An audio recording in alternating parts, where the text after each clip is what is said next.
Diego Amorim hoje chega numa versão gravada. Hoje o Diego não está com a gente ao vivo, mas deixou para a gente uma entrevista com o ex-ministro da Justiça, José Eduardo Cardoso. José Eduardo Cardoso, ex-ministro da Justiça, ele participou de um evento, o seminário Propriedade Intelectual, organizado pelo LIDE. Vamos ouvir. Bom dia, Mauro. Bom dia, Ana. Bom dia, ouvintes da Nova Brasil FM. Eu estou aqui em Brasília no seminário Propriedade Intelectual organizado pelo LIDE com José Eduardo Cardoso, advogado renomado, ex-ministro da Justiça. Obrigado pela conversa, José Eduardo. Imagina, é um prazer e um privilégio estar com vocês. Esse evento de hoje, o senhor vai falar sobre presente e futuro da inovação, um olhar estratégico para a propriedade intelectual, um assunto muito latente. Como fazer para que esse tema saia dessas discussões que a gente tem em eventos muito bem feitos, claro, mas que o Brasil de fato entenda a importância disso, ministro? Eu acho que a tua questão é muito importante, porque você tem dois fóruns de discussão sobre o tema hoje. Você tem o fórum intelectual desses encontros, que são sempre muito importantes para que nós possamos refletir sobre tudo, mas há também o fórum judicial, em que nós temos muitas controvérsias, muitas polêmicas, e acaba não havendo um entendimento da sociedade maduro e eficiente sobre isso. Porque eu tenho, na verdade, o direito de propriedade intelectual como algo que tem que ser respeitado, mas respeitado dentro dos limites do interesse social. E esse equilíbrio entre o interesse social e o respeito do direito de propriedade intelectual que é o grande desafio. E às vezes nós temos brechas na nossa legislação que tem suscitado muitas polêmicas e discussões sem que a sociedade busque pactuar alguma coisa a respeito. É claro que eu não vou deixar de perguntar sobre política aqui para o José Eduardo Cardoso também. Ministro, qual a avaliação que o senhor faz desse primeiro semestre desse terceiro governo Lula? Extremamente positivo. Acho que nós temos aí uma recomposição de uma situação de estragos que infelizmente foi feita no período do governo anterior. E quando eu falo de estragos democráticos, eu falo de estragos em políticas sociais, falo em estragos em as situações que evidentemente já estavam consolidadas ao longo do tempo. Então, esta situação agora recoloca o Brasil num outro patamar, no patamar civilizatório compatível com o século XXI, em que o Brasil retoma o seu papel internacional de diálogo com países, dentro de uma perspectiva plural, sem subserviências, com altivez, com soberania, ao mesmo tempo que nós temos as garantias democráticas afirmadas através de compromissos republicanos que o atual governo estabelece. Um pouco importa aí se você tem uma identidade ideológica, política com o governo ou não. A verdade é que as instituições democráticas estão rígidas, elas sobreviveram àquela confusão toda que, infelizmente, o período final do governo e a transição acabou motivando. O senhor foi ministro, conheceu bem, mergulhou no Congresso Nacional durante o processo de impeachment da Dilma Rousseff. Como que o senhor vê essas críticas à articulação política desse terceiro governo Lula? Brasília mudou muito daquela época em que o senhor estava na esplanada para hoje, essa força do Congresso Nacional, o empoderamento com o orçamento. Como que o senhor está vendo essa situação, ministro?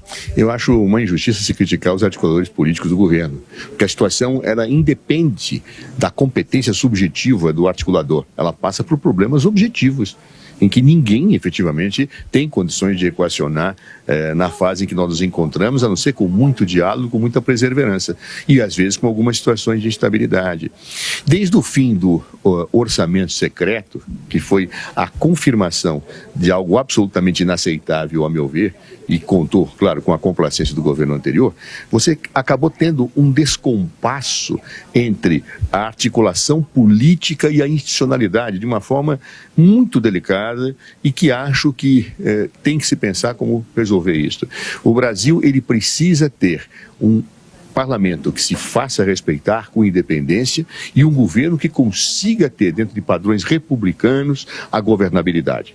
A não afirmação disso gera confusão, gera instabilidade, é ruim para a sociedade, é ruim para quem quer investir, é ruim para todos. Então, portanto, eu acho que é necessário nós recuperarmos um patamar democrático para que tenhamos essa convivência. Talvez, e aí a minha percepção pessoal, seja necessária uma reforma política para que isso aconteça.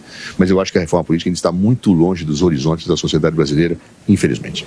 José Eduardo Cardoso, caminhando para o fim, nós tivemos no governo Bolsonaro um presidente que foi recordista em pedidos de impeachment apresentados contra ele.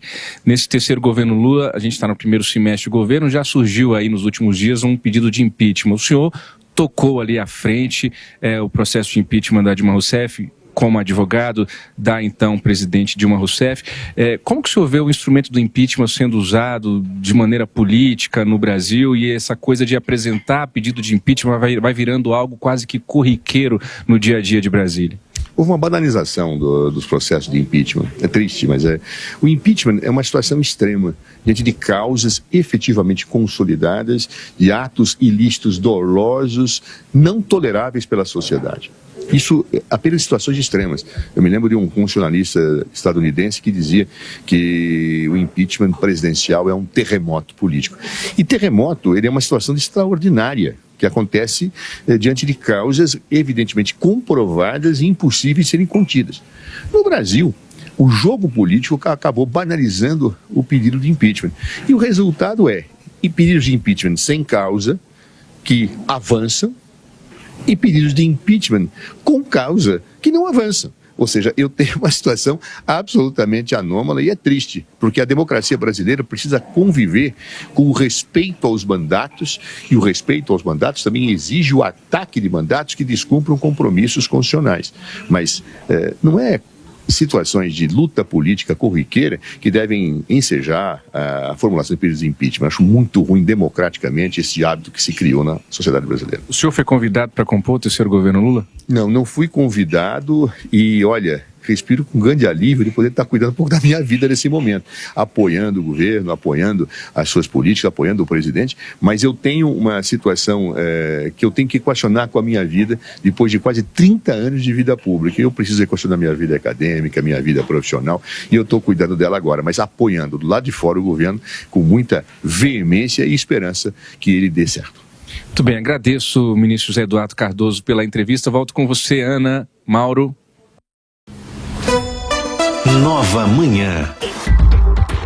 E a gente ouviu aí o Diego Amorim com o ex-ministro da Justiça, o advogado José Eduardo Cardoso.